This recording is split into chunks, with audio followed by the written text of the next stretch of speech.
Hello and welcome back to Football Daily, where for our latest 11 we take you through our team of the greatest players to have been part of Invincible teams. Goalkeeper, Gianluigi Buffon. Fighting off competition from Arsenal's Jens Lehmann, Ajax's Edwin van der Sar and AC Milan's Sebastiano Rossi is legendary Italian goalkeeper Gianluigi Buffon. The evergreen Tuscan was an integral part of Juventus' 2011-12 Invincible side, conceding only 20 goals over the course of the season. Remarkably, this incredible feat was secured only 5 seasons after the side were relegated to Serie B following the Calciopoli scandal, in which a host of elite footballers left the club.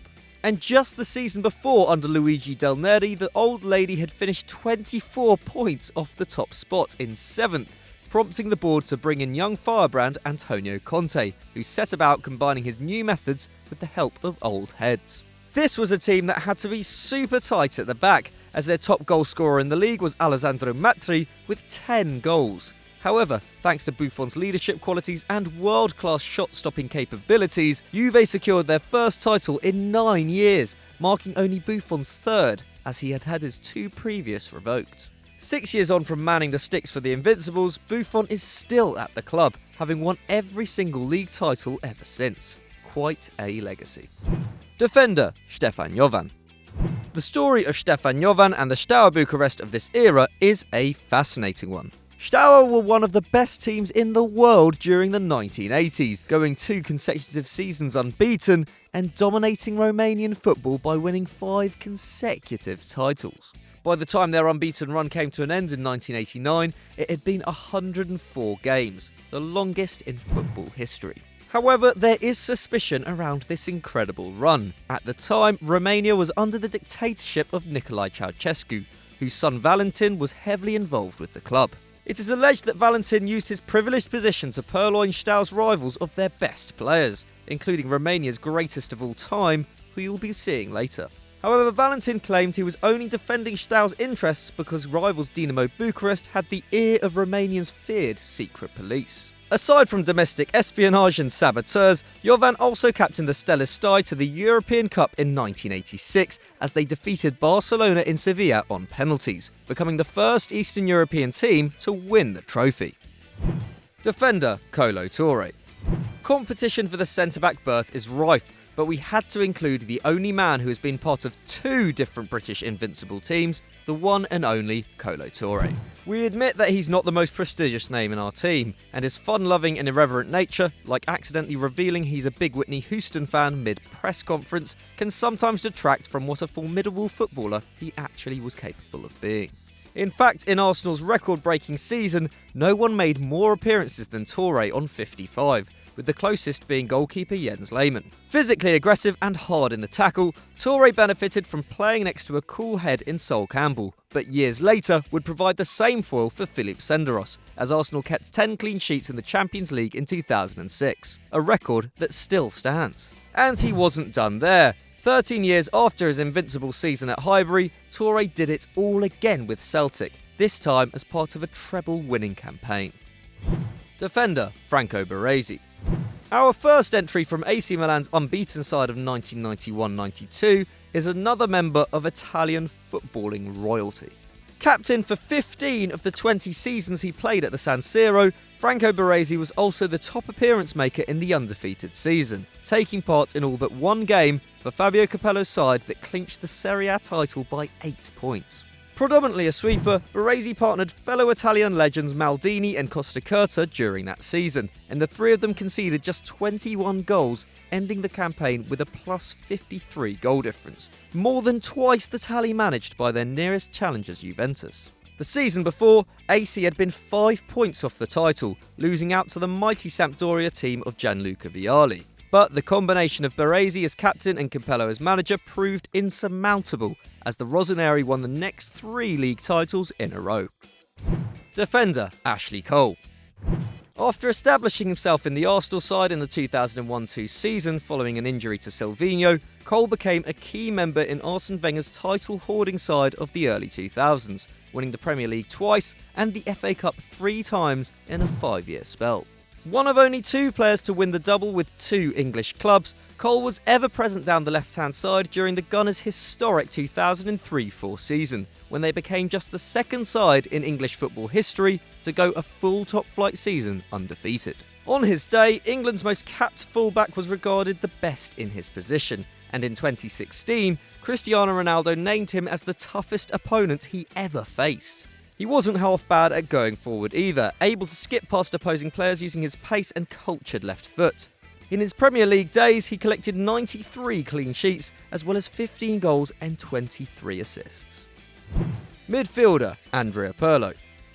Taking up the regista position that he alone repopularised is a man who arrived at the same time as Antonio Conte to deliver a revolution at Juventus. Andrea Pirlo was labelled the signing of the century by Gianluigi Buffon, who also exclaimed God exists when his good friend joined the club. Meanwhile, champions Milan were left to rue, letting the jewel in their crown leave, as they failed to win a Scudetto for 6 seasons. Pirlo quickly set about pulling the strings for the old lady, and Conte partnered him with the lung-busting Arturo Vidal, who could do both their running, as well as the cultured Marchisio in a 3-man midfield. Players around him gave him the ball at every given opportunity, and they'd have been fools not to. He was the organisational mastermind, the conduit for attacking play. It's fair to say that Pirlo was the heartbeat of this all-conquering, undefeated Juve side. In his first game for the club, he completed 110 passes and bagged 2 assists, a sign of things to come.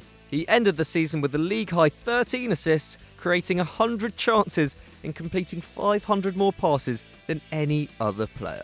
What a legend. Midfielder Patrick Vieira. Next up in our midfield 3, we have French powerhouse Patrick Vieira, who Arsenal actually did pretty well to keep hold of before they embarked on their historic season. Everyone from Man United to Real Madrid showed an interest in the leggy Frenchman in 2003, but Arsene Wenger persuaded him to stay, and the rest, as they say, is history. However, the season started roughly as a thigh strain limited the captain's playing time while he was sent off in the club's grudge match against Man United. But Vieira proved his class was permanent, scoring in the club's 2-2 draw with fierce rivals Tottenham to take the title at White Hart Lane, before netting the winner against Leicester on the final day of the season to confirm the club remained undefeated. He was the fulcrum in a midfield that contained Robert Pires, Freddie Ljungberg and Gilberto Silva, and stayed to captain the side until 2005, when the club parted ways with him to aid Cesc Fabregas's development. After his move to Juventus, Arsenal haven't won the league since, and like Pirlo and Milan, you could argue they let him go far too early. Midfielder Frank Rijkaard. Frank Rijkaard started his first-class career early, making his debut at 17 for Ajax, where he would predominantly play at centre-half. However, after falling out with manager Johan Cruyff, he moved on to Italy, where Arrigo Sacchi developed the centre-back into a world-class holding midfielder. In his new role at AC Milan, he was both capable of dropping back into defence and starting attacks, while his powerful shot often had the Italian fans screaming "Sparare." That means shoot, in case you were wondering. His defensive prowess enabled Capello to deploy a 4-2-4, partnering the Dutchman up with Albertini and freeing up Donadoni and Avani to join in attacks that the Dutchman would kick off with his rhythmic distribution. After returning to Ajax, he formed an experienced defensive partnership with Danny Blind that helped the club go unbeaten in the 1994-95 season. And in his final game, he defeated AC Milan in a European Cup final. A fairy tale end for the Rottweiler from Amsterdam. Forward, Gheorghe Hagi. Our first undefeated attacker is Romania's greatest ever export, Gheorghe Hagi, who was part of that Steaua Bucharest side who went 104 games unbeaten.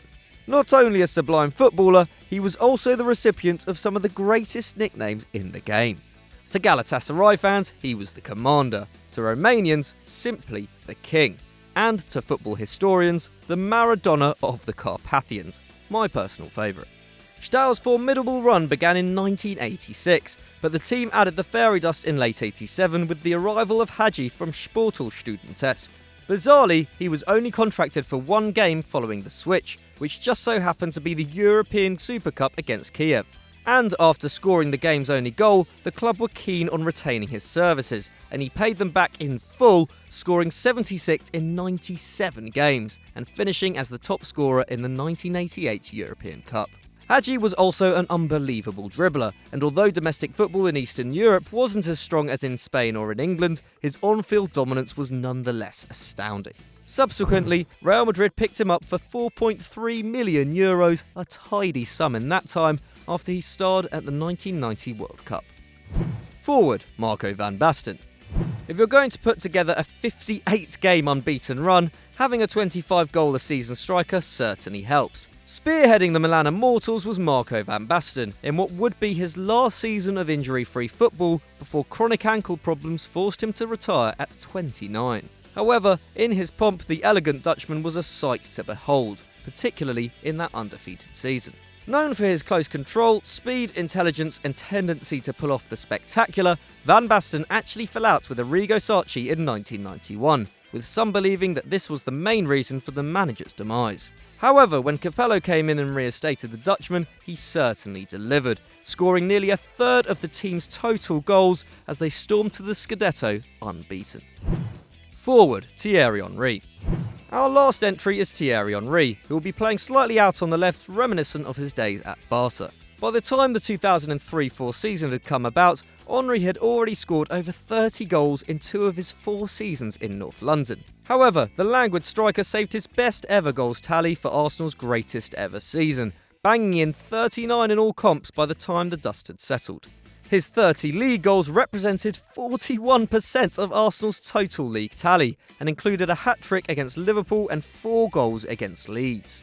And they weren't tap-ins either, as he was a purveyor of aesthetically beautiful strikes, twisting the blood of even the best defenders. That year, he also starred in a 5-1 demolition away at Inter Milan, confirming himself as the world's most ruthless forward. Although they didn't win the UCL, they won the league by 11 points, with everyone else in that squad playing a supporting role to Henry's genius. So we hope you enjoyed that, and if you want to check out more of our videos, then click here on screen. Don't forget to like and subscribe and get on our Snapchat and our Twitter.